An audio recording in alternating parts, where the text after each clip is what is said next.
হ্যাঁ গো, তুমি কি আমার সাথে যোগব্যায়াম করবে? ও, তুমি আমাকে খুব মোটা ভাবো তাই না? না না, ব্যায়াম তো শরীরের জন্য ভালো। ও, তাহলে আমার শরীর বুঝি খারাপ?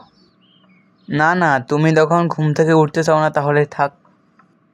ও, তাহলে তুমি বলছো আমি অলস? ওহ, তুমি আমায় বুঝতেই পারছো না।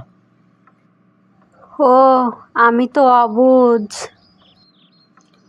আমি তা বলিনি। তাহলে তুমি কি বলতে চাইছো, আমি মিথ্যুক?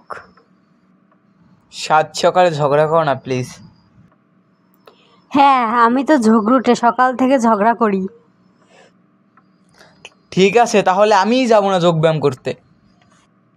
দেখছো, ইচ্ছে তোমারই নেই, আমার উপর শুধু শুধু দোষ চাপাচ্ছ। ঠিক আছে বাবা, ঘুমাও তুমি, আমি একাই চললাম। তুমি তো সব সময় একা একা ঘোরো আর ফুর্তি করো। থাক বাবা, যে আর কাজ নেই, আমার শরীর খারাপ লাগছে। দেখছো কি স্বার্থপর তুমি, খালি নিজের চিন্তা করো, আমার শরীর স্বাস্থ্যের কথা কখনো ভাবো? আরে বাবা, বুঝলাম না কোথায় কি ভুল করলাম। খালি সব সময় আমাকেই বকা দাও তুমি।